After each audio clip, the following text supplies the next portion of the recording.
One other thing that I want to talk about is this concept of risk too. So a lot of people, we're going back to this whole, fear, shame, and guilt thing. When family members talk to you, or talk to you, or at least talk to me about it, they were always talking about how risky it was to move to Colombia, how risky it was to move to just other areas. But when you do the research of these places, you realize that a lot of times the crime rate is way lower in certain areas of I guess Medellin than it is in Detroit, Baltimore, St. Louis, Newark, New Jersey, Cincinnati, Atlanta, right? Like all these different U.S. cities that the actual, let's call it murder rate or crime rate is much lower than. And then you look at the United States healthcare system.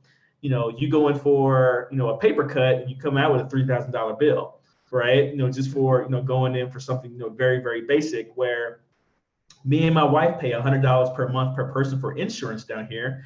We had our child, and she was she was in the hospital for a few extra days because she had jaundice, I guess a higher level severe case of jaundice.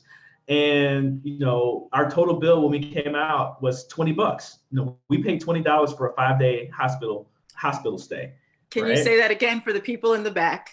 Yeah, so we pay $100 a month per person for insurance. So $200 a month when it was just the two of us. We had our baby was born down here, a child was born down here. She was in the hospital for 5 days, and our total bill was $20. That's amazing. Yeah, that's amazing. We have, a 360 view of the city, down here, with just vista or just, views everywhere, 1,500 square feet, 3-bedroom, 4-bath, an office, right? And we pay $880 a month, for our place, right? And so where is the risk really? Like, what is the risk? I think the risk is in the unknown, right? It's like, and it's in the stigma behind somewhere like Colombia, like drug cartel.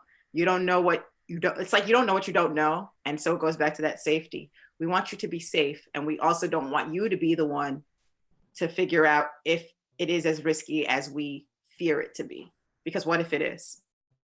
But let's talk a little bit more in terms of like what are some of the hot spots that people are moving to, like in Asia and Africa and Europe and South America. Like what are some of the places that Black people are really exploring right now? So let me share it from a perspective of like expats and digital nomads, because it goes back to the risk, right? If you are a digital nomad, you're working remotely, you're doing what you're doing, you're working from your computer. And if you're an expat, you're just moving, you have a job or a business and you're just like staying in one place. Some of those places are, South Africa is a big one. Colombia is a big one. This is for digital nomads, of course. And these are like low cost of living.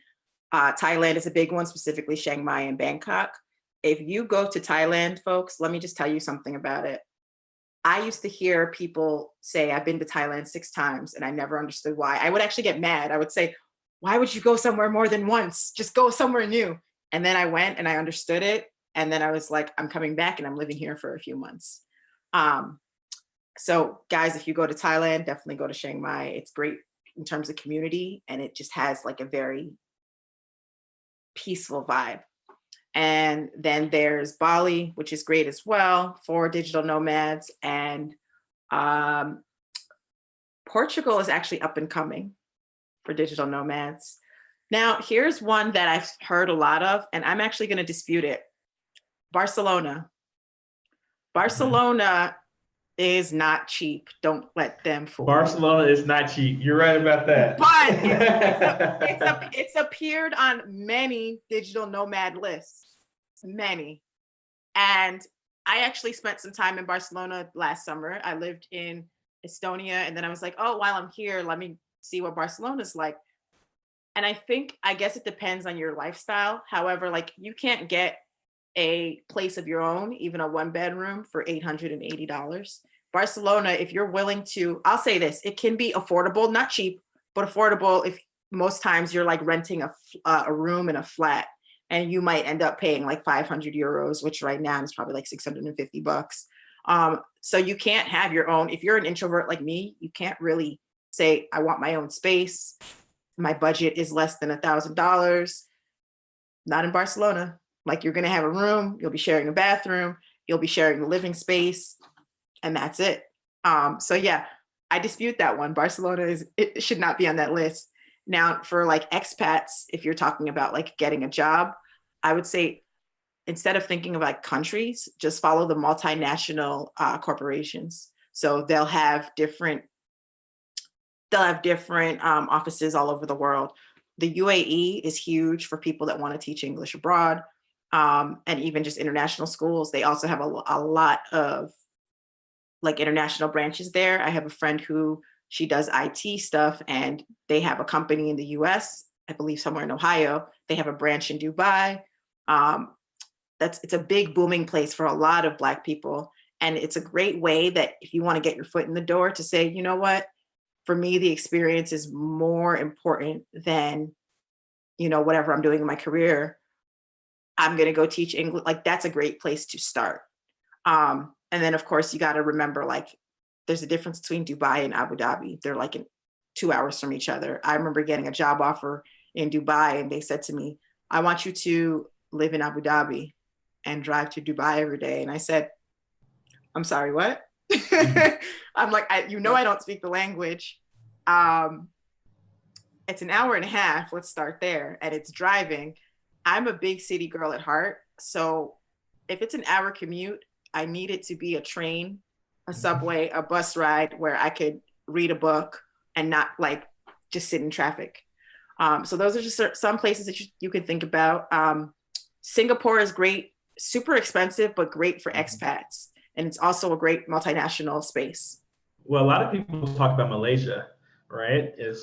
That's great for digital nomads. Kuala Lumpur, and they have I had the best fish in life ever. So go back and eat food off of the little hole in the wall street spots. But it's very affordable. So when we talk about like being a digital nomad, I do want people to remember, just because you are this digital nomad, and it really ties into what we talk about with wealth, just because you understand like it's cheap to live in Colombia or Thailand, don't let that get you into a space of scarcity where you're now like, okay, all I need is $2,500 a month. Well, no, you still want to think about, I want to generate this much revenue. I want a side business, an online business. I still want to invest money. I still want to build wealth. And I've seen a lot of digital nomads fall into this trap of, all I need is $2,500 a month. And I'm more than good, and I can live like a king.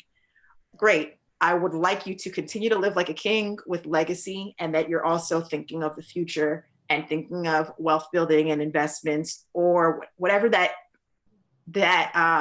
avenue is for you, that you're not just like, that's all I need. It's so easy to fall into that. It is. It really is easy. Like, I think I might work 3 hours this week. That type of thing, because you don't need that much. But you have to think longer term in terms of like what's to come for your generations, the next generations. But then again, you can also invest that time and spend it more with your family and other things too. So you have to find the right balance for you in terms of what's going to make you happy. Right. And usually that just looks like you're going to be like, the first year or two, you might be putting in a lot more hours than you thought. However, you're building the systems. If we're talking about creating businesses, it's like the beginning is never easy, and you always underestimate how much time it takes to do anything. I can get that done in 10 minutes. I have clients who, I taught one client how to write her first keynote speech, and she delivered it, and it was awesome. And I was like, great, now you need to follow up with your email list. And so she was like, okay. And when we went into like showing her how to do it, she was like, what are you talking about? Yeah. So I just overestimate how much time it'll take. If you think it'll take 30 minutes, triple it. Yeah, you're not lying about that. I'm doing a new website plan for Great Black Speakers right now, and it's taking me about 2 or 3 times longer than I was going to than I thought it was going to take. But one city that you didn't mention that is really on my radar right now is Kigali in Rwanda, right? So I've been hearing a lot of great things about Kigali. I've heard Rwanda be mentioned. I haven't done the research on it myself. So now you have me thinking I'm probably gonna reach out to some people that are experiencing that, and that's another piece, right? I want people to really understand, having unlimited access to the world also means, by knowing somebody like Lawrence, like myself, like all these people you see on your timeline, like you get to hear firsthand what their experience is like. So when I say I'm going to do research, I'm not going to go online and see like what's like, I might think about the political climate of Kigali. However, like I'm going to find some nomads and some expats and people I know that, you know, are US citizens living there and just talk to them. What's your experience been like? You know, how's the food? How's the food? I'm a big foodie, right? What's it? Do they have the equivalent of Uber? Some places don't. So that's something I want people to always understand. Like it goes right back to being as rich as your relationships, having access to people, having the conversations with people. And that really opens up a lot of doors for you simply by seeing, well, if it's possible for them, it's possible for me.